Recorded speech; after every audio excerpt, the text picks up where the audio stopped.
Video की starting वहीं से शुरू होती है जहाँ से वीडियो खत्म हुआ था। पिछले वीडियो में हमने देखा था कि एच वन ने जिंगलोंग के बाप को खूब ज्यादा पेला था। बाद में एच वन ने उससे पूछा था कि बता वो लोग कौन थे जिन्होंने मेरे माता पिता को अगवा किया था। अभी जिंगलोंग का बाप कहता है कि मैं रैली में प्लान तो कर रहा था कि तुम्हारे साथ कुछ करूँ, क्योंकि तुमने मेरे भेजे गए तीनों बंदों को मार दिया था और मैं अपने पैसे भी तुम्हारे माँ बाप से लेने के लिए गया था। लेकिन जब मैं वहां पर पहुंचा तो वहां पर कुछ मिस्टीरियस फिगर वहां पर खड़े थे जिन्होंने अपने सर के ऊपर ब्लैक लबादा लपेटा हुआ था, यानी कि ब्लैक सॉल जैसे कोई ओढ़ते हैं ना, वो वाला ओढ़ा था। और मैं उन लोगों को ज्यादा देख भी नहीं पाया था। तभी ये जवान बहुत ही ज्यादा गुस्से में आ जाता है कि तुम मुझसे झूठ बोल रहे हो। इतना कहकर फिर से मारने की कोशिश करता है, लेकिन जिंगलोंग का बाप कहता है कि मैं कसम खाता हूँ कि मैंने अब तक जो भी बोला था मैं वो झूठ नहीं बोल रहा था। मैंने अपने ब्रदर चुआन के बारे में बोला था, वो कुछ भी झूठ नहीं था। मैंने वहां पर उनको देखा था कि वो उन लबादे वाले बंदों के साथ में बहुत ही ज्यादा आर्ग्यूमेंट कर रहे थे। सीन फ्लैशबैक की तरफ जाता है जब येचुआन के घर पे जिंगलोंग का बाप गया था। तभी जिंगलोंग का बाप वहां पर पहुंचा था। तभी उसने देखा कि कुछ लोग जो कि येचुआन के फादर से बहुत ही ज्यादा आर्ग्यूमेंट कर रहे हैं, उन्होंने ब्लैक रॉब भी पहना था। तभी वो थोड़ी सा अंदर जाने की कोशिश करता है कि तभी ब्लैक रॉब पहना एक बंदा जिंगलोंग के बाप की तरफ देखता है और अपनी आंखों से इतने ज्यादा ऑरा रिलीज करता है कि जिसकी वजह से जिंगलोंग का बाप के ऊपर बहुत ही ज्यादा प्रेशर पड़ता है। उसी की वजह से वो वहीं पर बेहोश हो जाता है, जिसकी वजह से उसने ज्यादा कुछ देख नहीं पाया। जब मैं जागा तब मैं वहां पर उन लोगों को देख नहीं पाया। तुम्हारे माता पिता भी वहां से गायब हो चुके थे। वहां पर मैंने देखा कि वहां पर बिखरा सामान के अलावा कुछ नहीं था। तभी यशवान उससे कहता है कि ये कैसे तुम साबित कर सकते हो कि तुम झूठ नहीं बोल रहे हो। तभी जिंगलोंग का बाप कहता है, हाँ मैं वापस वहां पर गया था। मैंने वहां पर देखा कि वहां पर बिखरे सामान के बीच में यशवंत तुम्हारे लिए तुम्हारे माता पिता ने कोई चिट्ठी रखी है। मैंने यहाँ पर तो रखी थी। इतना कहने के बाद वो वहां पर खंगोलने लगता है। तभी उसे मिल जाती है और वो यशवंत की तरफ आगे बढ़ा देता है। तभी यशवंत उस लेटर की तरफ देखता है और वो अपने मन में सोचता है कि क्या मेरे माता पिता ने मेरे लिए एक लेटर रखा है। इतना सोचने के बाद वो अपने हाथों में वो लेटर ले लेता है और उसकी सील ओपन करने के बाद वो फोल्ड करने के बाद वो लेटर में जो लिखा है उसे पढ़ने लगता है। ये लेटर बहुत ही ज्यादा लंबा है, इसकी वजह से मैं थोड़ा सा शॉर्ट में बता दूं। यहाँ पर यजमान के फादर ने लिखा है कि मेरे बच्चे, मैं तुम्हें ये बताना चाहता हूँ कि जब तक तुमने मुझे नहीं बताया था कि तुम एक extraordinary pig butcher talent के साथ अवेकन हुए हो, तब तक मुझे लगता था कि तुम एक पीसफुल तरीके की लाइफ को बिता सकते हो। लेकिन जब तुमने उस दिन मुझे बताया था कि तुम्हारे टैलेंट की वजह से तुम लिविंग थिंग्स को एक पिग की शक्ल में देखते हो और उसी की तरह से तुम अपने टैलेंट को उन लोगों के ऊपर इस्तेमाल कर सकते हो, तब तक ये सब कुछ बदल चुका था। तुम्हारे मॉम डैड के बारे में तुम चिंता मत करना, वो करंटली अभी तुम्हें नहीं मिल सकते। इसकी वजह से तुम यहाँ से हमें ढूंढने की कोशिश मत करना। ये लोग जो हैं उसके बारे में चिंता करने की जरूरत नहीं है। ये तुम इतने ज्यादा पावरफुल हैं अभी, इसी वजह से तुम अभी इनसे पंगा नहीं ले सकते। इसी की वजह से तुम हमें ढूंढने की कोशिश मत करना। जब सही टाइम आएगा तब वो लोग मिल जाएंगे। ये चुवान उस लेटर के हैंडराइटिंग को देखने के बाद कंफर्म हो जाता है कि ये उसके फादर ने ही लिखे होते। वो उस लेटर को पढ़ने के बाद बहुत ही ज्यादा रोने लगता है। तभी वो पास्ट का सीन दिखाया जाता है जहाँ पर यचवन के फादर ने उस लेटर को वहां पर रखा था। तभी वो लोग कह रहे होते हैं कि यचवन के फादर कि मेरे बच्चे तुम ज्यादा चिंता मत करना और अपने पाथ को खुद तुम ही चूज करना। अगर तुम चाहते हो कि तुम अपने टैलेंट को जिस तरीके से भी इस्तेमाल कर दो, तुम्हारे फादर तुमको उस चीज में मदद करेगा। तुम अगर इससे किसी को मारने की कोशिश करोगे तब भी तुम्हारा फादर तुम्हारे साथ खड़ा होगा और तुम्हें सपोर्ट करेगा। तभी उसी में यजमान की मदर को भी दिखाया जाता है कि जो कि यजमान से बिछड़ने के बाद बहुत ही ज्यादा रो रही होती है। यजमान के फादर यजमान की मदर को कंफर्ट करते हुए कहता है कि अगर वो दिन आ गया तब हम फिर से मिलेंगे मेरे बच्चे। इसी के साथ वो लोग वहां से चले जाते हैं लेटर को रखने के बाद, जहाँ पर लिखा होता है कि लेट्स गो जूनियर। तभी यजमान अपने हाथों में रखे लेटर को एक बार देखता है। बाद में यजमान वहां से निकल जाता है अपने घर की तरफ आगे बढ़ने के लिए। तभी जिंगलोंग के घर का सीन दिखाया जाता है जहाँ पर यजमान को वहां से जाते हुए देख रहा होता है जिंगलोंग का फादर। तभी जिंगलोंग वहां पर अपने फादर के पास आता है और वो उससे उठाते हुए कहता है कि डैड, मैं तुमसे प्रॉमिस करता हूँ कि मैं तुम्हारा ऐसा बदला वहां पर यजमान से फिर से लूंगा। तभी जिंगलोंग का फादर कहता है कि चिल्लाते हुए, जब मैं मार खा रहा था तभी तुम कहाँ पर गए थे? तुम तो वहां पर खड़े खड़े रो रहे थे वहां पर मुझे देखने के बाद। अपने फादर की ऐसी बातें सुनने के बाद जिंगलोंग भी बहुत ही ज्यादा डर जाता है और वो भी मैं करने लगता है। तभी जिंगलोंग का फादर कहता है कि जी, मैं अपनी बेइज्जती का बदला तो जरूर लूंगा। इतना कहने के बाद वो अपने फोन को उठाता है और वहां पर कौशिन नाम के बंदे के ऊपर कॉल लग आता है। तभी हमें पता चलता है कौशिन बंदे का नाम जो है वो थंडर लाइन अलायंस वाला जो बंदा नहीं था कि जो कि यचवंत के साथ फाइट करने टाइम पे वहां से चला गया था, भाग गया था, वो वही बंदा होता है। तभी सीन कौशिन की तरफ जाता है, जहाँ पर हमें दिखाया जाता है कि कौशिन वहाँ पर बैठा बैठा दो लड़कियों से अपने घाव के ऊपर पट्टियां लगवा रहा होता है। तभी वो उसके पास जिंगलोंग के बाप का फोन आता है। वो कहता है कि हेलो, कौन है? जिंगलोंग का फादर दूसरी साइड से कौशिन से कहता है, कौशिन, ये मैं हूँ। मैंने तुम्हारे पास इसलिए फोन किया है कि किसी बंदे ने मुझे मारने की कोशिश की है। तभी कौशिन उससे कहता है कि ऐसा कौन हो सकता है कि जो कि क्वेंचन में तुम्हारे साथ पंगा ले सके। जिंगलोंग का बाप उससे कहता है, वो एक पिग बुचर है जिसका नाम ये चुआन है। पिग बुचर का नाम सुनते ही कौशिन को कुछ बात नोटिस होती है। वो सोचता है कि ये चुआन एक पिग बुचर। इतना सोचने के बाद वो अपने घाव के ऊपर हाथ रखते हुए कहता है, हाँ, तो वो स्किनी बाट वही है जिसने मेरे ऊपर हमला किया था। तो वो वही है। अब टाइम आ गया है हमारा कुछ पुराने मामलों को रफा दफा करने का। तभी सीन येचवान के घर की तरफ जाता है, जहाँ पर येचवान अपने मॉम डैड के बारे में सोचते हुए कहता है कि मॉम डैड, ये मैटर नहीं करता कि आप लोग कहाँ हैं, वो लोग रोप वाले लोग कौन थे, ये सब कुछ भी मैटर नहीं करता, क्योंकि मैं आपका बेटा आपको ढूंढ के ही रहेगा। तभी वो जिंगलोंग के बाप के बारे में भी सोचता है कि उसने कहा था कि अगर वो लोग ब्लैक रोप वाले बंदे इतने ज्यादा पावरफुल हैं कि लियूजिंग को एक ही नजर में बेहोश कर सकते हैं, तो वो उनकी शक्तियां बहुत ही ज्यादा पावरफुल होंगी। मॉम डैड ने इन लोगों को इतनी आसानी से आकर्षित कैसे कर लिया होगा? यहाँ पर कुछ ना कुछ तो गड़बड़ है, मुझे ये ढूंढ कर ही रहना होगा। तभी एचवान अपने माइंड में सोचता है कि अभी अगर मैं अपने माता पिता को ढूंढना चाहता हूँ तो मैं सिर्फ अभी एक ही चीज के ऊपर भरोसा कर सकता हूँ, वो है नाइन हेवन अलायंस, जिसके ऊपर मैं पूरी तरीके से अभी भरोसा कर सकता हूँ, क्योंकि उन्होंने मेरी तो बहुत ही ज्यादा मदद की है। इतना सोचने के बाद एचवान अपनी पोटली में अपने गोल्डन स्पाइडर लेग्स को लेने के बाद वहां से निकल जाता है नाइन हेवन अलायंस की तरफ। तभी हमें सीन ब्लैकस्मिथ का शॉप का दिखाई जाता है, जहाँ पर एचवान ने अपने पहली बार डैगर को बनाने के लिए ऑर्डर दिया था। तभी येचवान को देखने के बाद वो बोर भी कहता है कि हे किड, कैसे हो? क्या मैंने तुम्हें जो डैगर दिया था उसमें कुछ परेशानी आ चुकी है यहाँ पर? तभी येचवान उसको कहता है कि यह कैसे हो आप? नहीं, मेरे डैगर में कोई भी परेशानी नहीं आई है। तभी वो बोर येचवान के पोटली में वहां पर देखता है कि वहां से कुछ बाहर निकला हुआ है गोल्डन। तभी वो येचवान से कहते हैं, बच्चे, तुम्हारी पोटली में ये क्या है जो कि यहाँ बाहर की तरफ निकला है गोल्डन रंग का? क्या तुम इसके बारे में बात कर रहे हो? इतना कहने के बाद येचवान उसको वो गोल्डन स्पाइडर का लेग दिखा देता है, जिसको देखने के बाद वो गोल्ड बोर भी बहुत ही ज्यादा हैरान हो जाता है। वो चीखते हुए कहता है, क्या ये तो गोल्डन स्पाइडर की लेग है जो कि बहुत ही ज्यादा पॉइजनस होती है। येचवान उसके इस तरीके के रिएक्शन देखने के बाद कहता है, गोल्डन पॉइजन स्पाइडर, वो क्या होता है? तभी वो बोर भी कहता है कि यू बात, तुम कमीने, तुम्हें पता भी नहीं और तुम्हारे पास इतना टॉप टायर का स्टफ तुम्हारे पास पड़ा हुआ है। जरा मुझे देखने दो, इसके साथ मैं क्या कर सकता हूँ। तभी वो उसको थोड़ा सा ऑब्जर्व करता है। बाद में वो येचुआन से कहता है कि येचुआन, तुम्हारी नाइफ को मैं इसकी मदद से थोड़ा सा और भी ज्यादा अपडेट कर सकता हूँ, क्या तुम इसे करवाना चाहोगे? येचुआन कहता है कि इनहांस? आप इनहांस कैसे कर सकते हैं? आप कैसे करेंगे इसको? तभी बोर कहता है कि ये गोल्डन पॉइजन स्पाइडर का लेग है, जिसमें दो एबिलिटी आते हैं, एक है गोल्ड और दूसरी है पॉइजन। तो तुम्हें इसमें से एक एबिलिटी को चूज करना होगा ताकि मैं इसको तुम्हारे ब्लेड के साथ कंबाइन कर सकूं। साथ ही में कुछ तुम्हारे वेपन को मैं एक्स्ट्रा इफेक्ट भी दे सकता हूँ। VH1 लालच दिखाते हुए कहता है कि क्या तुम दोनों एट्रीब्यूट को एक साथ नहीं कंबाइन कर सकते? तभी बोर कहता है कि तुम इतना ज्यादा भी लालचू मत हो, क्योंकि मैं एक एट्रीब्यूट को तुम्हारे ब्लेड में डालूंगा तो दूसरा आप निकल जाएगा। तुम चूज करोगे कि तुम्हें कौन सा चाहिए। ये तो तुम शुक्र मनाओ कि मैं आज अच्छे मूड में हूँ, वरना तुम्हारे पास बहुत ही ज्यादा पैसे लेता। आज मैं ये तुम्हारा काम फ्री में कर दूंगा। तो बच्चे, दोनों में से एक को चूज करो, पॉइजन या फिर गोल्ड। तभी एच1 चूज करता है गोल्ड को और कहता है कि अगर मुझे फ्यूचर में ये इसको सेकंड हैंड बेचना पड़ जाए तो मैं इससे ज्यादा पैसे कमा सकता हूँ। उसकी समझदारी देखने के बाद बोर कहता है कि बच्चे, तुम बहुत ही ज्यादा इंटेलिजेंट हो। तुम्हें सच में पता है कि इस दुनिया में सारी चीजें कैसे काम करती है? इतना कहने के साथ ही वो गोल्डन स्पाइडर के लेग को उठाते हैं और बाद में वो भट्टी में डाल देते हैं उसको पिघलाने के लिए।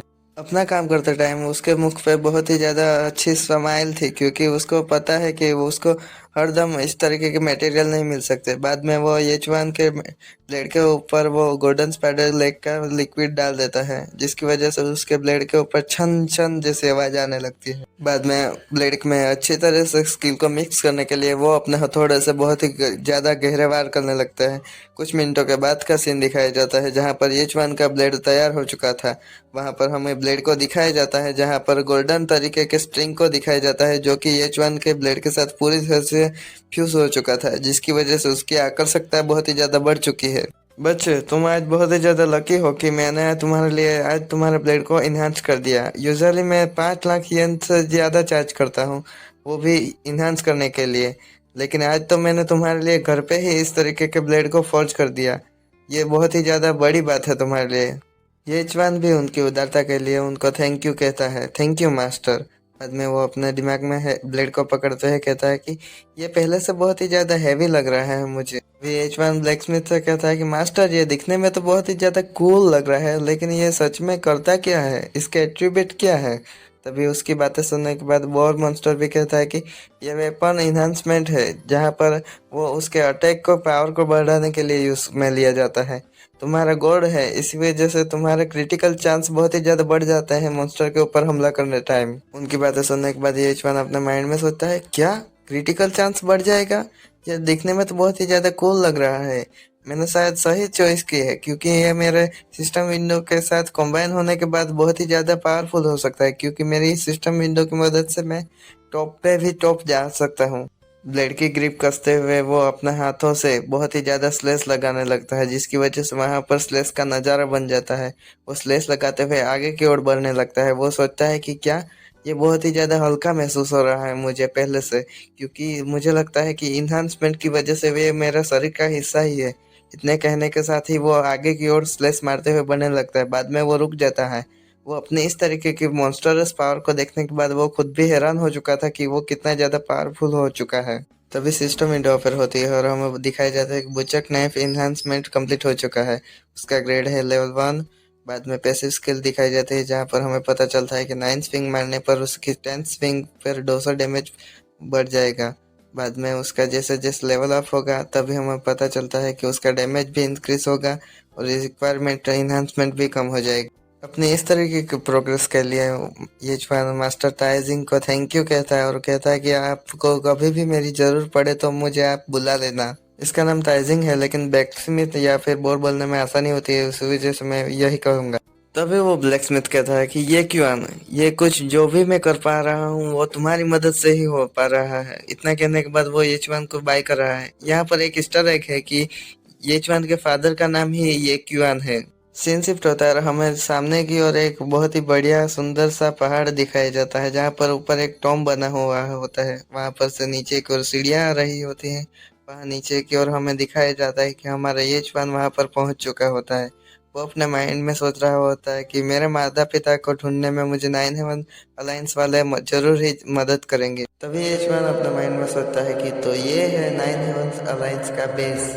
तभी वहाँ पर बहुत ही ज़्यादा अनएक्सपेक्टेड पर्सन की एंट्री होती है। वहाँ पर प्रिंसिपल आ चुका होता है, जो कि एच1 को देखने के बाद कहता है कि स्टूडेंट एच1, तुम यहाँ पर क्या कर रहे हो। तभी प्रिंसिपल को एच1 कहता है कि प्रिंसिपल जाओ, आप क्या कर रहे हो यहाँ पर। तभी प्रिंसिपल जाओ कहता है कि मेरे क्वेश्चन को रिपीट करना बंद करो और तुम मुझे बताओ कि तुम यहाँ पर क्या कर रहे हो। और रही बात मेरी, तो मैं यहाँ पर आया हूँ 9 हेवंस अलायंस में हमारे स्टूडेंट्स को रिकमेंड करने के लिए। ये ऑब्वियस सी बात तो नहीं है ना। तुम्हें समझना होगा कि अगर हमारे 9 हेवंस अलायंस में हमारे स्टूडेंट्स ज्वाइन हो गए तो हमारा स्कूल का नाम बहुत ही ज्यादा रोशन हो जाएगा। येजमान भी उनकी बातों में हामी भरता है। हो तभी प्रिंसिपल कहता है कि तुम्हें ज्यादा पर्सनली होने की चिंता नहीं करनी चाहिए, क्योंकि स्टूडेंट ये तुम जानते हो कि यहाँ पर तुम्हारे लिस्ट में नाम नहीं होगा, क्योंकि तुम एक कॉम्बैट टाइप के प्रोफेसर के साथ अवेकन नहीं हुए हो। मैं यकीन नहीं कर सकता कि उन्होंने एक भी स्टूडेंट को हमारे स्कूल से नहीं लिया है, इवन लूजिंग वन को भी नहीं लिया। उनके 9 हेवंस अलायंस के स्टैंडर्ड बहुत ही ज्यादा हाई है। तो फिर तुम मुझे बताओ कि तुम यहाँ पर क्यों आए। येचवान जानता है कि घटिया आदमी को घटिया आंसर ही देना चाहिए। वो कहता है कि वेट है मेरे इस बैग में, मैं इस तरीके से अपने ट्रेनिंग को कर रहा हूँ यहाँ पर। प्रिंसिपल कहता है कि येचवान, तुमने शायद अपने बोटल नेक को टच कर लिया है तुम्हारी कल्टीवेशन में। तुम्हारा प्रोफेशन लाइफ टाइप का है, इसलिए मैं तुम्हें एडवाइस देता हूँ कि तुम यहाँ पर कल्टीवेशन कॉम्बैट क्लास में जाने की कोशिश मत करो और इसके ऊपर गिव अप कर दो। बाद में तुम अपने बूचर टैलेंट के ऊपर ही ध्यान दो ताकि तुम अच्छे बूचर बन सको। येजवान कहता है कि प्रिंसिपल, मैं आपकी बातों को समझ गया, मैं अभी जाकर पिक को बूचर करने की कोशिश करूंगा। तभी येजवान प्रिंसिपल के नजदीक से ऊपर की साइड चलने लगता है, जहाँ पर प्रिंसिपल को बहुत ही ज्यादा अनईजी ओरा फील होता है। बाद में वो येजवान से कहता है कि हे बच्चे तुम रुको, येजवान तुम्हारा लेवल कौन सा है। तभी येजवान कहता है कि मुझे लगता है कि मैं फर्स्ट रैंक के डेंटियन रेलम में पहुंच चुका हूँ। ये जवान की बातें सुनने के बाद प्रिंसिपल भी बहुत ही ज्यादा हैरान हो जाता है। वो अपना मुंह खोलते हुए कहता है, क्या तुम डेंटियन रेलम के फर्स्ट लेवल पर पहुंच भी गए? तुम इतनी जल्दी कैसे पहुंच सकते हो, वो भी इतने ज्यादा कम दिन में? ये जवान की इतनी टेरिफाइंग प्रोग्रेस देखने के बाद वो बहुत ही ज्यादा हैरान हो चुका था।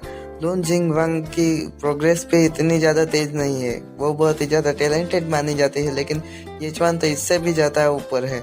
वो सोचता है कि ये जवान का प्रोफेशन लाइफ टाइप का है, जिसको लेवल अप करने में ज़्यादा टाइम नहीं लगता, लेकिन इतना ज़्यादा भी नहीं लगता कि ये जवान इतनी ज़्यादा तेज तरीके से आगे बढ़ जाए। तभी उसको ये जवान अपने माइंड में दिखाई देता है, जहाँ पर वो कई सारे काउंटलेस पिक को मारने के बाद उसके ऊपर बैठा होता है। वो सोचता है कि ये जवान लाखों पिक को मारा होगा, तब जाकर वो अप्रेंटिस लेवल से निकलने के बाद यहाँ पर पहुंच चुका है। ये बच्चा की स्पीड बहुत ही ज्यादा इंसेन है। प्रिंसिपल इस सदमे से ऊपर ही नहीं पाया था। तभी यशवंत कहता है, प्रिंसिपल जाओ, यहाँ पर कोई काम नहीं है, तो मैं यहाँ से जाना चाहता हूँ। लेकिन प्रिंसिपल जाओ, तभी यशवंत को कंधे पर हाथ रखते हुए उसे पकड़ लेते हैं और वो कहते हैं कि यशवंत, तुम हमारे लिए बहुत ही ज्यादा जरूरी हो। तुम्हारा लेवल यहाँ पर बहुत ही ज्यादा बढ़ चुका है। और वो उसके ऊपर थूक उड़ाते हुए कहते हैं कि यहाँ पर तुम्हें एग्जामिनेशन टेस्ट को पार करना ही होगा हमारे स्कूल के लिए। तभी एचवान उसके चीटों से परेशान होते हुए कहता है कि एक ग्रांड एग्जाम कंपटीशन, मैंने सुना है कि वहाँ पर सिर्फ इलाइट बंदों को ही भेजा जाता है। यहाँ पर स्कूल की हर तरीके की क्वालिफिकेशन को देखने के बाद स्टूडेंट को वहाँ पर भेजा जाता है। प्रिंसिपल भी उसकी बातों में हमें भरते हुए कहता है कि ये बिल्कुल ही ज्यादा करेक्ट बात है तुमने कही। नॉर्मली हम यहाँ पर लाइफ टाइप के प्रोफेशन वाले स्टूडेंट को नहीं भेजते। ओरिजिनली हमारा भी यही प्लान था कि हम यहाँ पर अपने कैंडिडेट को लू जिंगलोंग और जूलिंग स्वान को ही भेजें, लेकिन यहाँ पर एक एक्सपेक्टेशन आ चुकी है कि लू जिंगलोंग बहुत ही ज्यादा घायल हो चुका है यहाँ पर। इसी वजह से हमें तुम्हें चूज करना होगा, क्योंकि तुम्हारा लेवल यहाँ पर बहुत ही ज्यादा बढ़ चुका है। तभी उसकी बातें सुनने के बाद यशवंत भी अपने माइंड में सोचता है कि ये शायद उसी की वजह से है। जब मैं उसके बाप को मारने के लिए गया था, तभी उसके ऊपर दरवाजे को मैंने फेंक दिया था। यहाँ पर प्रिंसिपल यशवंत को बहुत ही ज्यादा बड़ी बड़ी बातें कहने लगता है, ज्यादा चिंता न करने के लिए कहता है, बहुत ही ज्यादा बात करने लगता है। लेकिन यशवंत सिर्फ उसके बारे में याद करते हुए सोचता है कि मैंने उसके ऊपर दरवाजा फेंक दिया, उसकी वजह से आज यहाँ पर ये क्या क्या होने लगा है। इसी के साथ वो बहुत ही ज्यादा अपना मुंह ढकते हुए हंसने लगता है। यहाँ पर प्रिंसिपल कुछ ज्यादा ही बकवास कर रहा है अपने स्कूल की गरिमा बढ़ाने के लिए, या फिर ब्ला ब्ला ब्ला। इसको हम स्किप कर देते हैं। सॉरी, पिछले सीन में यशवंत अपना मुंह ढक के हंस नहीं रहा था, बाद में प्रिंसिपल ने उसके ऊपर थूक उड़ाया था, उसको साफ कर रहा था। यहाँ पर वो कहता है कि इसका मुझसे क्या लेना देना है। यशवंत की बातें सुनने के बाद प्रिंसिपल बहुत ही ज्यादा गुस्से में आ जाता है। वो चिल्लाते हुए यशवंत से कहता है कि यशवंत, अगर तुम इस कंपटीशन में टॉप 3 में आ गए तो मैं तुम्हारी कोई भी इच्छा पूरी करूंगा, तुम्हारी कोई भी बातें मानूंगा। Welcome back to my channel. आज के वीडियो में हम देखेंगे डिवाइन पिग बुचर का चैप्टर नंबर 22। तो पिछले वीडियो में हमने देखा था कि ये चुआन के सामने प्रिंसिपल आ चुका था। उसने ये चुआन को एक ऑफर दी थी कि वो अगर कंपटीशन में पार्ट ले और टॉप 3 के अंदर आ जाए तो उसकी कोई भी इच्छा पूरी करेगा प्रिंसिपल। तो अभी यहाँ से शुरू होता है ये पार्ट। प्रिंसिपल की बातें सुनने के बाद ये चुआन अपने माइंड में सोचता है कि एनी कंडीशन, कोई भी मेरी इच्छा पूरी करी जाएगी। मेरी यहाँ पर सबसे बड़ी इच्छा क्या है, वो अपने माइंड में सोच रहा होता है। तभी वो अपनी उंगलियां सामने की ओर रखते हुए कहता है, मुझे 5 लाख चाहिए। उसकी बातों में हामी भरते हुए प्रिंसिपल भी उसे कहता है कि इसमें कोई भी प्रॉब्लम नहीं है। जब तक तुम टॉप 3 के अंदर आ जाओगे तब तक तुम्हें तुम्हारे 5 लाख रुपए आसानी से मिल जाएंगे। प्रिंसिपल इतनी मीठी मीठी बातें करने के बाद वो अपने माइंड में सोचता है कि ये जुआन एक नॉन कॉम्बैट टाइप का प्रोफेशन के साथ अवेकन हुआ है। इसका भले ही लेवल ज्यादा बढ़ चुका है बाकी ओर से, लेकिन इसका पावर अभी भी बहुत ही ज्यादा कम है। और सामने की ओर से बहुत सारे लोग आएंगे जो कि कॉम्बैट टाइप के प्रोफेशन के साथ आए हैं। वो आसानी से ये फैंग को हरा देंगे। तो उसे क्या लगता है, वो कभी भी इतना ज्यादा अमाउंट पा सकेगा? ये गधे की तरह सोच रहा है। यहाँ पर बहुत सारे के सारे लोग ये फैंग को हरा देंगे और बाद में मुझे 5 लाख देने की जरूरत भी नहीं पड़ेगी। ये जवान उससे और भी डिमांड करते हुए कहता है कि मुझे एक टॉप टायर का स्पिरिट वेपन चाहिए और साथ में उसमें स्टोरेज कैपेबिलिटीज भी होनी चाहिए, ताकि मैं उसको अपने साथ आसानी से कैरी कर सकूं। ये जवान की डिमांड सुनने के बाद प्रिंसिपल उसको आंखें मिचते हुए कहता है कि तुम सच में एक चांद को मांग रहे हो। तुम्हें पता होना चाहिए कि स्पिरिट वेपन कितने ज्यादा महंगे होते हैं और स्कूल के लिए वो प्रीशियस ट्रेजर के समान है, जो कि स्कूल की तरफ से एक प्रीशियस स्टूडेंट को ही दिया जाता है जो कि बहुत ही ज्यादा आउटस्टैंडिंग परफॉर्मेंस दिखा सके। अगर ऐसा है तो फिर इसके बारे में भूल जाओ। इतना कहने के बाद ये जवान वहां से जाने लगता है, लेकिन प्रिंसिपल उसका हाथ पकड़ लेता है और उससे कहता है कि ओके ओके फाइन, मैं तुम्हारी सारी बातें मानने के लिए तैयार हूँ, लेकिन तुम्हें वादा करना होगा कि तुम टॉप 3 के अंदर आ जाओगे, तभी तुम्हें ये सारे के सारे प्रीशियस ट्रेजर मिल सकेंगे। ये जवान उसकी बातों में हामी भरते कहता है कि हाँ तो ठीक है, मैं समझ गया। इतना कहने के बाद वो वहाँ से चला जाता है। प्रिंसिपल भी वहाँ से मुड़कर चला जाता है। प्रिंसिपल यहाँ पर यह सोच रहा होता है कि उसने एक इस तरीके की जंग को जीत लिया है जहाँ पर जीतना बहुत ही ज्यादा मुश्किल था, लेकिन उसने आसानी के साथ जीत लिया है। उसे लगता है कि ये जवान वहाँ पर आसानी से हार जाएगा और उसको उसके पैसे नहीं देने पड़ेंगे, लेकिन हमें तो पता है कि ये जवान कितना ज़्यादा पावरफुल है और वो आसानी से जीत सकता है। बाद में सीन शिफ्ट होता है, हमें 9 हेवंस अलायंस का सीन दिखाया जाता है, जिसके गेट के पास ये जवान पहुँच चुका होता है। वहाँ पर ये जवान के सामने एक गार्ड खड़ा होता है। वो ये जवान से यहाँ पर आने का कारण पूछता है। वो कहता है कि हे बच्चे, तुम्हें यहाँ पर क्या चाहिए? ये जवान उससे कहता है कि मेरा नाम ये जवान है और मैं आज यहाँ पर मिस जिंग से मिलने के लिए यहाँ पर आया हूँ। गार्ड ये जवान की बातें सुनने के बाद उसके ऊपर हंसते हुए कहता है कि हाँ, तुम कितना ज्यादा मजाकिया हो। तुम्हें क्या लगता है कोई भी आकर मिस जिंग से ऐसे ही मिल सकता है? अचानक दरवाजे के ऊपर मिस जिंग हाथ रखती है और वो बाहर की ओर निकलती है और ये जवान को हंसते हुए कहते हैं कि ये जवान, तुमने आखिरकार यहाँ पर आने का फैसला कर ही लिया। मैं तुम्हारी रिपोर्ट तैयार करने के लिए कब से बेताब थी। बाद में मिस जिंग ये जवान को हाथों से पकड़कर अंदर की ओर ले जाने लगती है और वो कहते हैं कि चलो मैं तुम्हें दिखाते हूँ कि हमारा 9 हेवन अलायंस का अंदर क्या है। उन दोनों को इस तरीके से देखने के बाद गार्ड तो बहुत ही ज्यादा हैरान हो जाता है और उसका मुंह खुला का खुला रह जाता है। वो ये जवान को अपने अलायंस के अंदर ले जाती है और बाद में उसको अलायंस के सेक्टर के बारे में बताती है कि हमारा साउथ टावर का जो एरिया है वो रेजिडेंशियल एरिया है, वहाँ पर तुम रह सकते हो, और नॉर्थ टावर का एरिया है वहाँ पर जनरल कॉम्प्लेक्स है। ईस्ट टावर एरिया है जहाँ पर तुम्हें कैफेटेरिया मिल जाएगा, वहाँ पर तुम नाश्ता कर सकते हो, खाना खा सकते हो, सब कुछ फ्री में है। और यहाँ पर वेस्ट टावर है जहाँ पर तुमको ट्रेनिंग ग्राउंड मिलेगा, जहाँ पर तुम आसानी से अपनी ट्रेनिंग को कर सकते हो। उन दोनों की बातों के बीच में ही मिस जिंग ये जवान को सभी चीज दिखा रही होती है कि कहाँ पर ट्रेनिंग ग्राउंड है और कहाँ पर कैफेटेरिया है। तभी मिस जिंग ये जवान को एक तरफ इशारा करते हुए दिखाती है कि वहाँ पर मिशन असेसमेंट, रिवॉर्ड एक्सचेंजेस और लेजर एक्टिविटीज करी जा सकती है। ये नॉर्थ टावर का एरिया है। ये जवान उन सभी प्लेसेस को देखने के बाद बहुत ही ज्यादा हैरान हो चुका है और वो कहता है कि ये सारे के सारे प्लेसेस बहुत ही ज्यादा इम्प्रेसिव है। मिस जिंग ये जवान को इतना खुश देखने के बाद ब्लश करते हुए उसे कहती है कि तो चलो हम चलते हैं और तुम्हारा रजिस्ट्रेशन करते हैं, बाद में तुम भी हमारे में से एक बन जाओगे। तभी ये जवान के कंधों पर कोई हाथ रखता है। माहौल थोड़ा सा इंटेंस तो हो जाता है, लेकिन तभी हमें पता चलता है कि ये और कोई नहीं, हमारा हथौड़ वाला चच्चा है, जो कि ये जवान को कहते हैं ब्रदर ये जवान, तुम फाइनली यहाँ पर आ ही गई। तभी वो ये जवान को टीज करते हुए उससे कहता है कि चलो मैं तुम्हें एक ऐसी जगह पर ले चलता हूँ जहाँ पर तुम्हें बहुत ही मजा आएगा। मैं तुम्हें नॉर्थ टावर के लग्जरियस एरिया में ले चलूंगा जहाँ पर तुम्हें बहुत सारी गर्ल्स मिलेंगी, वो भी टॉप टायर की, जो तुम्हारा मसाज करेगी। बुड्ढे के ठरक तो देखो, पूरी की पूरी जवानी फूट रही साले के अंदर। तो फिर वहाँ पर बैंग करके साउंड होता है और हमें पता चलता है कि मिस जिंग ने हथौड़ वाले बंदर के खोपड़े पे ऊपर एक आलू उंगा दिया है और वो कहते हैं कि ये जवान अभी अभी यहाँ पर आया है और तुम अभी से इसको बिगाड़ने की कोशिश कर रहे हो। अभी यहाँ पर बैठे मत रहो, जाओ और मैंने जो ये जवान के लिए गिफ्ट को प्रिपेयर किया था वो जाकर लेकर आओ। वो वहाँ से जाते हुए अपने माइंड में कहता है कि मिस जिंग वाकई में नहीं जानती कि मर्दों को किस तरीके से खुश किया जाता है। सीन शिफ्ट होता है, हमें नॉर्थ टावर का सर्विस एरिया दिखाया जाता है जहाँ पर मिस जिंग पहुंच चुकी थी। तभी वहाँ पर अकाउंटेंट बैठी होती है। वो कहते हैं कि मिस जिंग आप यहाँ पर पर्सनली क्यों आई? वो थोड़ी सी घबराई हुई होती है। तभी मिस जिंग ये जवान को दिखाते हुए ऑर्डर देते हैं कि इस बंदे के लिए एक ब्लैक कार्ड को जारी करो। मिस जिंग ये जवान को इतनी आसानी से ब्लैक कार्ड की परमिशन दे रही है, वो बहुत ही बड़ी बात है। इसके बारे में वो दोबारा से सोचती है और मिस जिंग से पूछती है कि मिस जिंग क्या आप सच में इस रुकी को ब्लैक कार्ड की परमिशन देना चाहती हो? ब्लैक कार्ड की परमिशन देने का मतलब ये है कि यहाँ पर उसकी अथॉरिटी बहुत ही हाई हो जाएगी और वो किसी भी जगह का फ्री में एक्सेस ले सकता है। और सीक्रेट बेस में भी जा सकता है और उसको किसी भी एरिया में जाने के लिए उसको परमिशन लेने की जरूरत नहीं पड़ेगी। अपने ऊपर सवाल करता देखने के बाद मिस जिंग भी बहुत ही ज्यादा गुस्से में आ जाती है और वो कहते कि मैंने जो बोला वो करो। मिस जिंग के इतना कहने के बाद ही वो बहुत ही ज़्यादा घबरा जाती है और उनसे माफ़ी मांगते हुए येचवान की इन्फॉर्मेशन मांगती है ताकि वो ब्लैक कार्ड को इशू कर सके। बाद में वो येचवान को ब्लैक कार्ड देते हुए कहते हैं कॉन्ग्रेचुलेसन सर, आप आज से 9 हेवन अलायंस के प्रीमियम मेंबर हैं। येचवान खुद को हाईएस्ट अथॉरिटी वाला कार्ड मिलते देखने के बाद थोड़ा सा हैरान था। वो कहता है कि यहाँ पर डिफरेंट टायर के लिए डिफरेंट कार्ड है, तो फिर मेरे को यहाँ पर ब्लैक कार्ड क्यों दिया गया है जो कि बहुत ही ज़्यादा हाई क्वालिटी वाला है। येचवान अपने हाथों में रखे कार्ड को देखता ही है कि तभी मिस जिंग उसकी तरफ देखती है और उसको बताने लगती है कि ये ब्लैक कार्ड किस तरीके से काम करता है।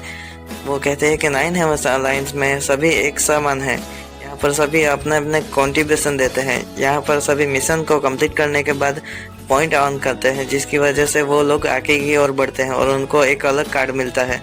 यहाँ पर 1 लाख पॉइंट हो जाने के बाद यहाँ पर ब्लैक कार्ड मिल सकता है। येचवान अपने हाथों में रखे कार्ड को देखने के बाद कहता है ओह तो ऐसा है। वो अपने हाथों में रखे कार्ड में 1 लाख पॉइंट है। ये देखने के बाद ही वो बहुत ही ज्यादा हैरान हो चुका था।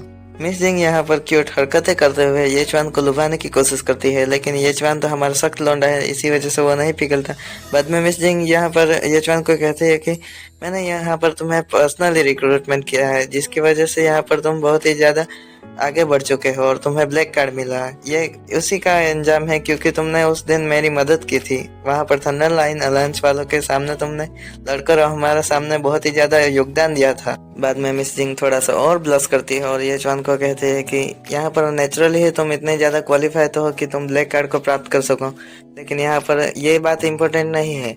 यहाँ पर ये बात इम्पोर्टेंट है कि यहाँ पर मेरी होप तुम्हारे साथ बहुत ही ज्यादा हाई है। सीन शिफ्ट होकर हमें दिखाया जाता है कि मिस जिंग जो इतनी देर से येचवान को सेड्यूस करने की कोशिश कर रही है वो येचवान के सामने नहीं काम आ रहा है क्योंकि येचवान को वो पिक्की शक्ल में दिखाई दे रही है, वो बहुत ही ज्यादा वल्गर दिखाई दे रही है। जिंग को ऐसा लग रहा है कि वो बहुत ही ज्यादा खूबसूरत है और वो येचवान को सेड्यूस कर रही है, लेकिन येचवान को वो बहुत ही ज्यादा गंदा और वल्गर लग रहा है।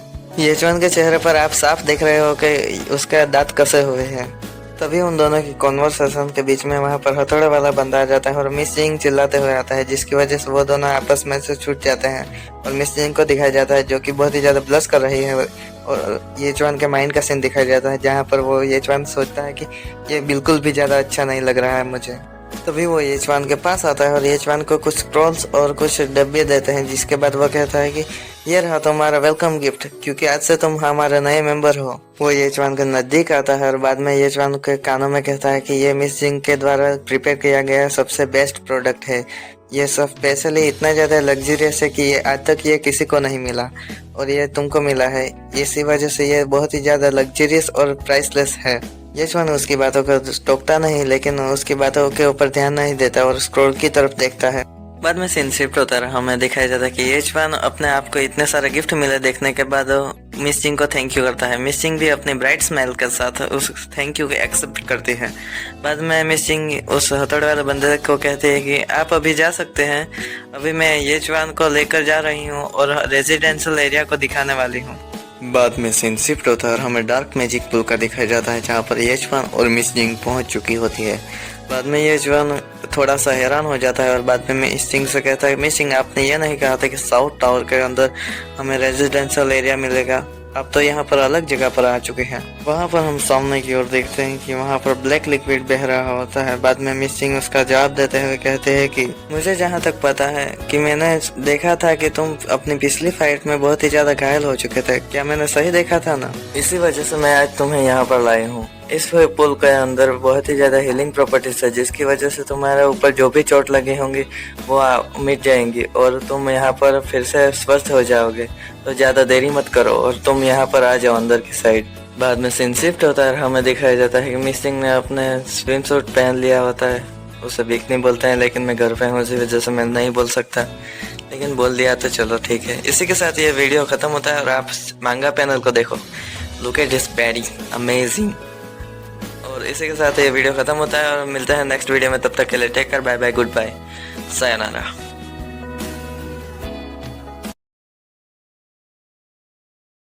Back to my channel. आज के वीडियो में हम देखेंगे डिवाइन पिग बुचर का चैप्टर नंबर 23। तो लेट्स गेट स्टार्टेड। पिछले वीडियो में हमने देखा था कि येचवान को ऑफर दी थी मिस जिंग ने कि वो भी ब्लैक पुल के अंदर आ जाए ताकि उसके सारे के सारे घाव हील हो जाए।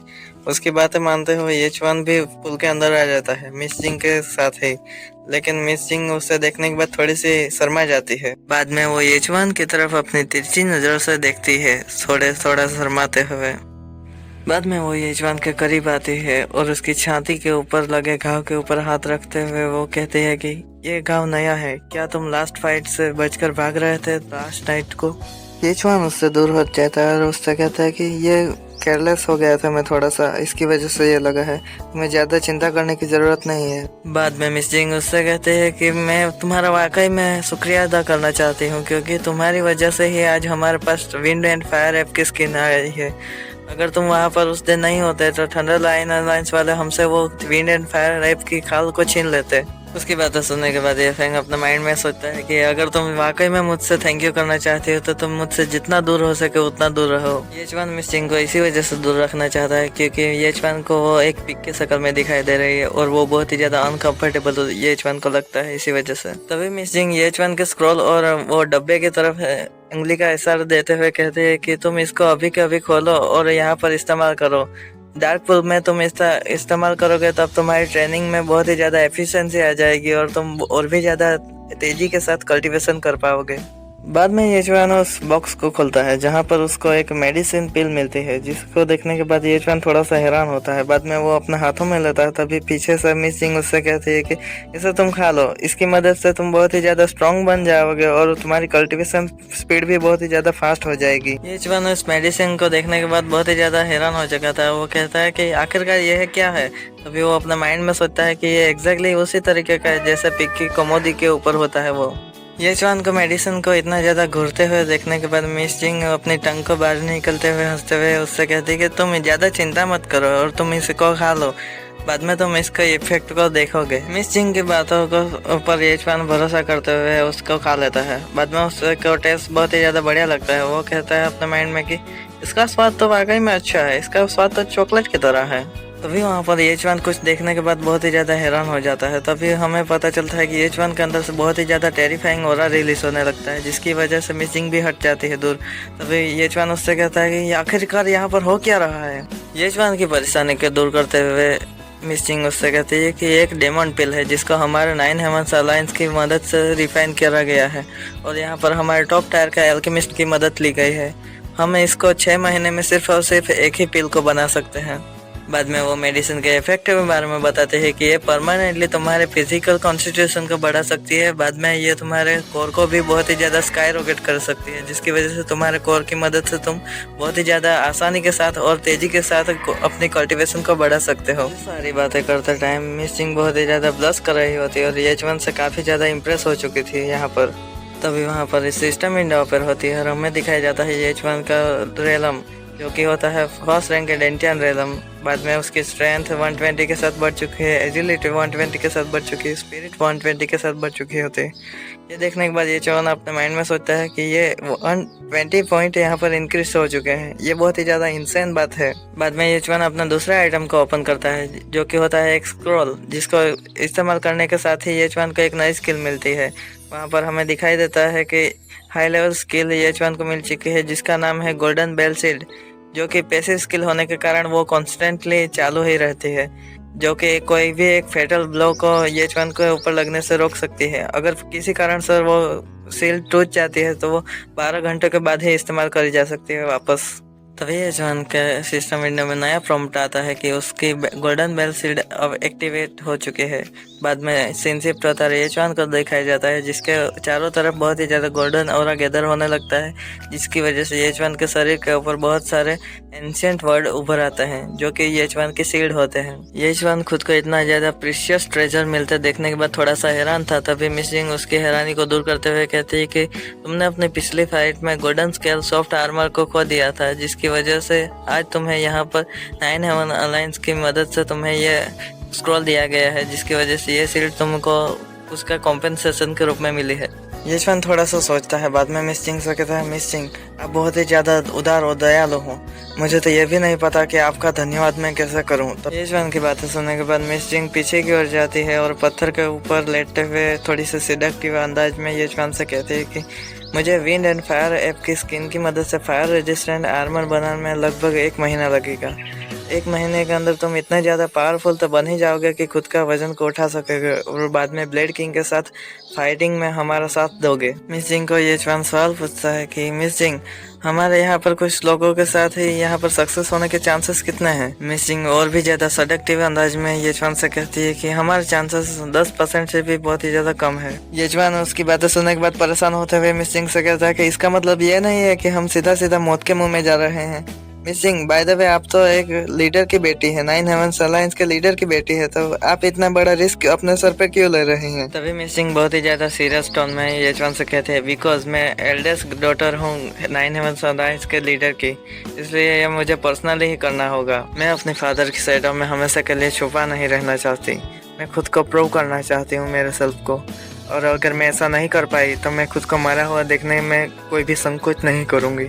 सीन शिफ्ट होता है, पास्ट में जाता है जहाँ पर कुछ औरतें बातें कर रही होती हैं। वो कहती हैं कि ये कितनी ज़्यादा बुरी बात है कि अलायंस लीडर इतने ज़्यादा महान इंसान होने के बावजूद भी उनके पास कुछ बेटा नहीं है और उनकी सिर्फ और सिर्फ एक ही औलाद है जो कि एक बेटी है।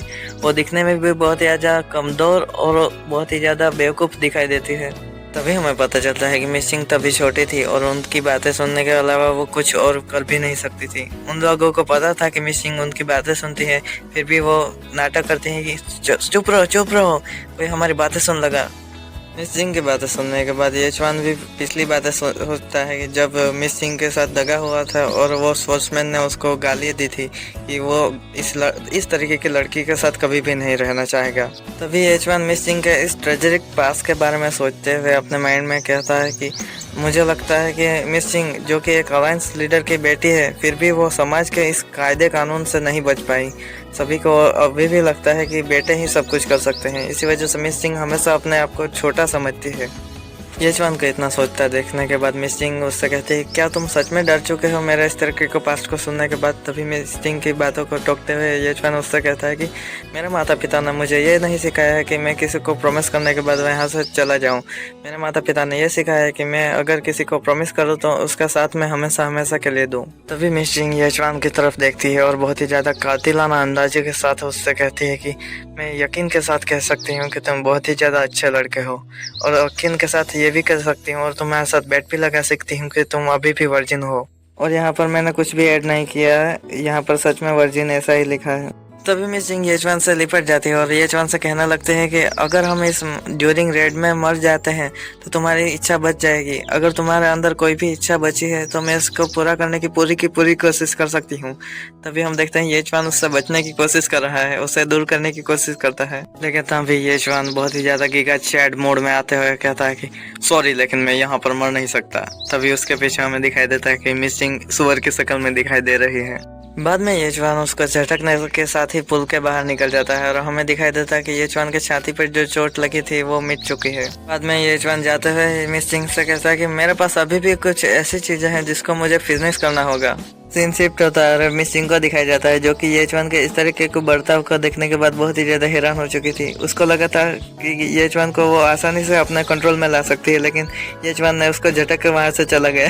सीन शिफ्ट होता है, हमें दिखाया जाता है दरवाजे के ऊपर हाथ मारकर यशवंत ने दरवाजे को खोल दिया है। तभी हमें पता चलता है कि वहाँ पर अंकल क्यूआन जो कि उन दोनों की बातें सुनने की कोशिश कर रहा था, लेकिन यशवंत ने उसके सारे के सारे इरादों के ऊपर मुत दिया था। तभी मिस सिंह भी वहाँ पर टावल ओढ़कर बाहर निकल आती है और वो अंकल क्यूआन से कहते हैं कि अंकल क्यूआन आप यहाँ पर क्या कर रहे हैं। तभी अंकल क्यूआन हंसते हुए कहता है कि मैं यहाँ पर कुछ भी नहीं कर रहा हूँ, मैं यहाँ पर सिर्फ हील करने आया था, लेकिन मुझे नहीं पता था कि तुम दोनों यहाँ पर हील कर रहे हो। कोई बात नहीं, मैं यहाँ से जा रहा हूँ, हाँ हाँ हाँ, ऐसा हंसते हुए वो वहाँ से निकलने की कोशिश करता है। तभी यशवंत अंकल क्यूआन को रोक लेता है। उसको रोकता देखने के बाद अंकल क्यूआन भी बहुत ही ज्यादा हैरान हो चुका था। तभी यशवंत उसकी हैरानी को तोड़ते हुए कहता है कि अंकल क्यूआन क्या आप मुझे ट्रेनिंग में मदद कर सकते हैं, आप मेरे एक स्पेयरिंग पार्टनर भी बन सकते हैं। यशवंत की बातें सुनने के बाद अंकल क्यूआन बहुत ही ज्यादा खुश हो जाता है और वो उसको शाबाशी देते हुए वहाँ से ले जाने लगता है। वो कहता है कि मैं जानता हूँ कि तुम बहुत ही ज्यादा पावरफुल बनने के लिए बहुत ही ज्यादा उत्सुक हो, लेकिन तुम्हें ये भी भी समझना होगा कि तुम्हारे और मेरे रेलम के बीच में बहुत ही ज़्यादा गैप है, जिसकी वजह से तुम बहुत ही ज़्यादा सफ़र भी कर सकते हो। ये तुम्हें थोड़ा सा संभाल के रखना पड़ेगा। मिस सिंह उन दोनों को वहाँ से ज़्यादा देखने के बाद येचवान के बारे में सोचती है कि इस बार मुझे लगता है कि मैंने एक सही घोड़े के ऊपर दाव लगाया है, क्योंकि मिस सिंह ने पिछली बार एक स्पोर्ट्समैन के ऊपर हाथ रखा था, लेकिन वो गद्दार निकला और मिस सिंह को धोखा दे दिया था। बाद में वो कहते हैं कि मुझे लगता है कि इस बच्चे का पोटेंशियल बहुत ही ज़्यादा हाई और फ्यूचर में जाकर ये बहुत ही ज़्यादा आगे बढ़ने वाला है। रुकावट के लिए खेद है, लेकिन यहाँ पर मैं आपको बताना चाहूँगा कि मिस सिंह वाकई में दिखती तो बहुत ही ज़्यादा सुंदर है और येचवान के पीछे वाकई में लट्टू हो चुके हैं, लेकिन येचवान को पिक की शक्ल में दिखती है, जिसकी वजह से इसका चांस मुझे थोड़ा सा कम तो लग रहा है, लेकिन फ्यूचर में शायद वाइफ भी बन सकती है। बाद में सीन शिफ्ट होकर हमें दिखाई देता है वेस्ट टावर का ट्रेनिंग ग्राउंड सीन, जहाँ पर हमें दिखाई देता है कि येचवान और अंकल क्यूआन आमने सामने की ओर खड़े होते हैं। येचवान अपने माइंड में सोच रहा होता है कि अगर मैं यहाँ पर ज़्यादा स्ट्रॉन्ग नहीं बन पाया तो मैं अपने माता पिता से मिलने का मौका खो दूंगा। मुझे यहाँ पर ज़्यादा से ज़्यादा स्ट्रॉन्ग बनना पड़ेगा, तब जाकर मैं अपने माता पिता से मिल पाऊंगा। मेरे माता पिता, आप ज़्यादा चिंता मत करना, मैं यहाँ पर जल्द ही आपसे मिल लूँगा। येचवान अपने हाथ में पिक बुचरिंग नाइफ को निकाल लेता है और अंकल क्यूआन से कहता है कि मैं यहाँ पर बिल्कुल भी होल्ड बैक नहीं करूँगा। बाद में अंकल क्यूआन भी उसकी बातें सुनने के बाद बहुत ही ज़्यादा एक्साइटेड हो जाते हैं और येचवान से कहता है कि मैं भी बिल्कुल भी ज़्यादा कमज़ोर तरीके से एक्ट नहीं करूँगा और मैं भी सीरियस तरीके से तुम्हारे साथ लड़ाई करूँगा। हम येचवान के देखते हैं, जहाँ पर येचवान बहुत ही ज़्यादा शांत और कंपोज तरीके से वहाँ पर खड़ा है। उसकी आंखों में और कुछ नहीं है, उसके माइंड में सिर्फ यही चल रहा होता है कि मुझे स्ट्रॉन्ग बनना है। इसी के साथ ये एपिसोड यहीं पर ख़त्म होता है। चैप्टर्स की स्टार्टिंग में हमें दिखाया जाता है कि यहाँ पर 9 दिन बीत चुके हैं और बाद में दूसरा सीन दिखाया जाता है जहाँ पर काफ़ी सारी भीड़ जमा हो चुकी है और वहाँ पर कोई लड़ रहे हैं। तभी मिस जिंग वहाँ पर अपने आती है और अपने माइंड में कहती है कि इन दोनों को खाना, सोना और लड़ने के अलावा कुछ आता भी नहीं है। इन लोगों को कभी कभी देखने में तो ऐसा भी लगता है कि ये लोग पोजेस हो चुके हैं किसी से। तभी वो स्माइल करते हुए कहती है कि टू बी ऑनेस्ट तरीके से कहा जाए तो इनके ऊपर भरोसा करा जा सकता है इनके स्वभाव को देखने के बाद। तभी सीन शिफ्ट होता है येचवान और अंकल क्यूआन की फाइटिंग की तरफ दिखाया जाता है, जहाँ पर येचवान गिनते गिनते स्लेस लगा रहा होता है, 3 4 5 ऐसा करके येचवान अंकल क्यूआन के ऊपर स्लेस लगा रहा था। तभी अंकल क्यूआन उससे कहता है कि क्या तुम इतने ही ज़्यादा स्लो हो और फास्टर तरीके से मेरे ऊपर हमला करो।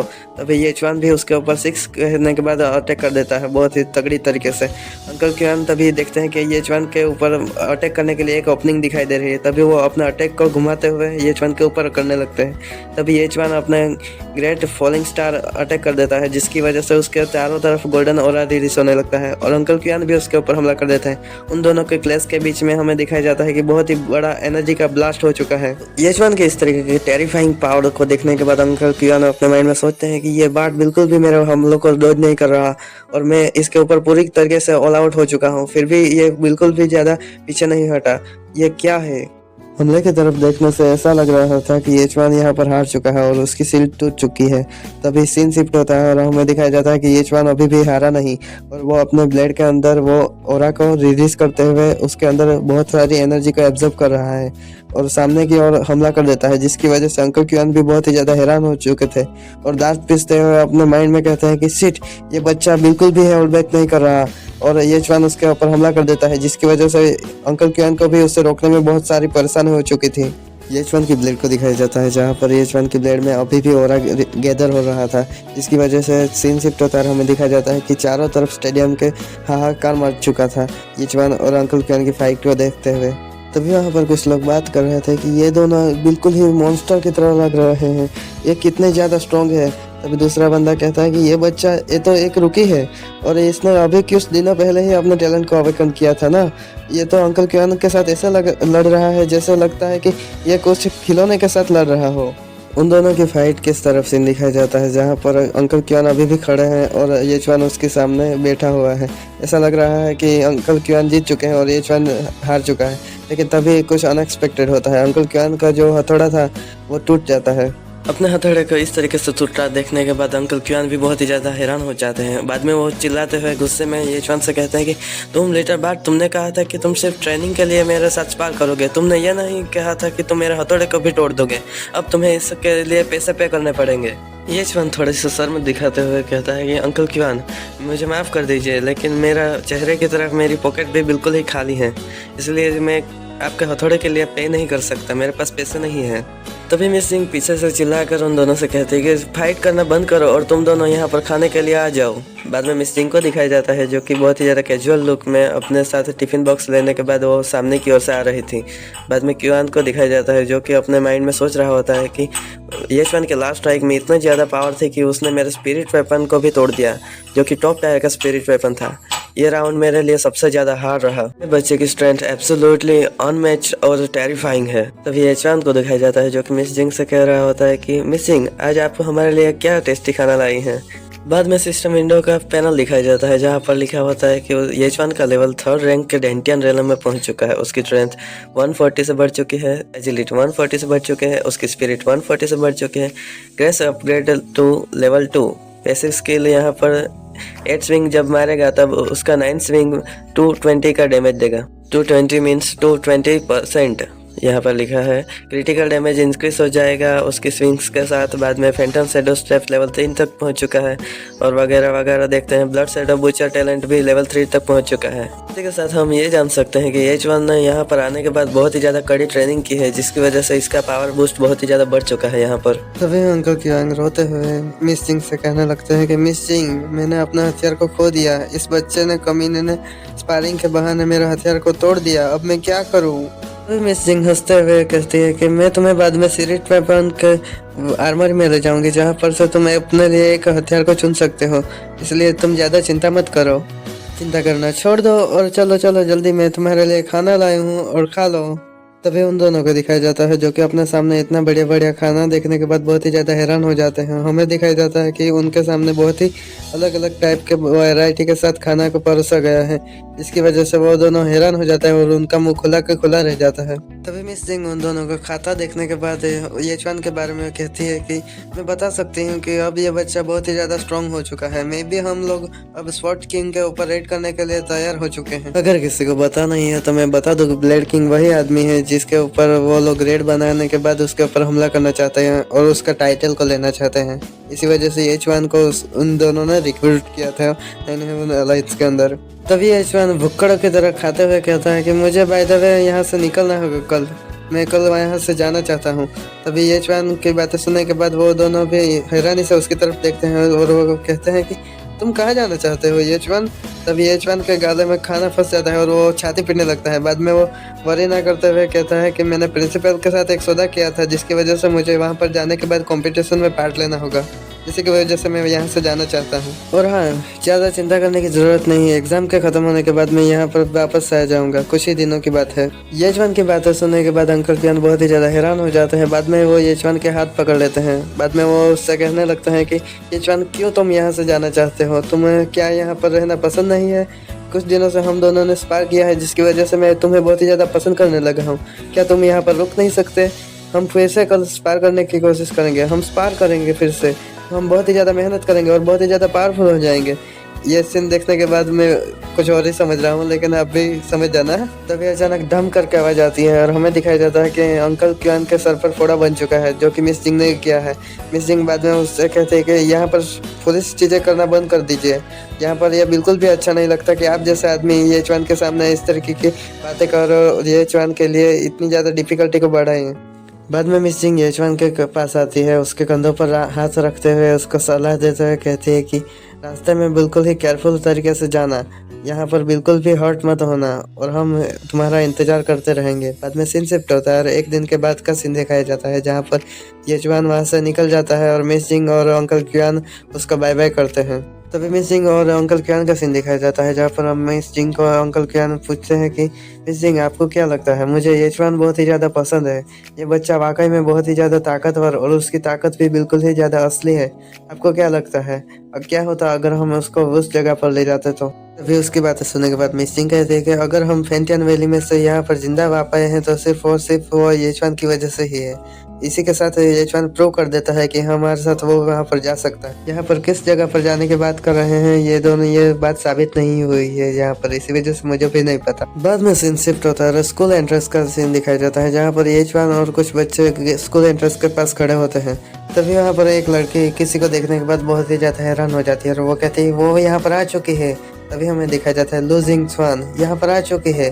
वो अपनी अदा को बिखेरते हुए वहाँ पर आने लगती है। तभी वो सामने की ओर देखती है जहाँ पर उसे बहुत ही ज्यादा डिस्कस्टिंग तरीके से सामने की ओर दिखती है, जहाँ पर येचवान बैठा होता है। येचवान के बारे में वो ये सोचती है कि येचवान यहाँ पर क्यों आया है, वो पक्का मेरे ऊपर वापस से लाइन मारने के लिए आया होगा, ऐसा वो अपने दिमाग में सोचती है। इतना कहने के साथ ही वो अपना डिस्कस्टिंग फेस बनाने लगती है। तभी वहाँ पर उसके चमचे भी आते हैं, जो भी येचवान को देखती है। उसको देखने के बाद वो थोड़ी सी हैरान होती है। बाद में वो कहती है कि येचवान ये यहाँ पर क्या कर रहा है। बाद में येचवान को डांटते हुए कहने लगती है, वो तुम यहाँ पर कर क्या रहे हो, तुम फिर से कुछ अटेंशन पाना चाहते हो सिस्टर लुजिंग वांग का। तुम जैसे गंदी नाली के कीड़ों को ऐसा ही लगता है कि वो कुछ ना कुछ करके सिस्टर लिंज वांग के अटेंशन ले सकते हैं, लेकिन तुम गलत हो।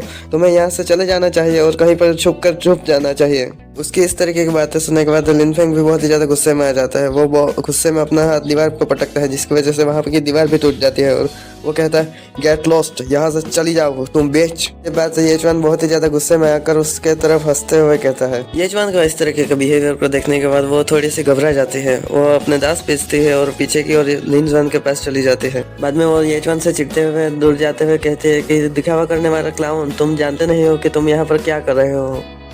एपिसोड की स्टार्टिंग वहीं से शुरू होती है जहाँ से वीडियो खत्म हुआ था। हम देखते हैं कि वहाँ पर 4 टीचर बैठे हैं, जहाँ पर एक टीचर कह रहा होता है, उठ जाओ, अगर तुम्हारी क्विंचंग में स्टूडेंट्स की कमी हो गई थी तो हमको बता देते, हम भेज देते हमारे स्कूल में से। हमारे स्कूल में कुछ ऐसे स्टूडेंट हैं जो कि तुम्हारे स्कूल में थोड़ा बहुत ऊपर लाने के लिए तुम्हारे मदद कर सकते थे, लेकिन तुमने पिग बचर को ही क्यों चुना। तुम्हें पता नहीं कि इसकी वजह से तुम्हारी इज्जत भी दाव पर लग सकती है। तभी वहाँ पर दूसरे प्रिंसिपल दिखाई जाती है, जो कि होते लिंग यूई हाई स्कूल की प्रिंसिपल जिया जुआन। प्रिंसिपल के जाओ की वो भी इज्जत उतारते हुए कहते हैं कि एक्चुअली इस बच्चे के अंदर कुछ अलग बात है, इसका ऑरा बिल्कुल ही ऑर्डिनरी पर्सन की तरह है। इतना कहने के बाद वो हंसने लगती है।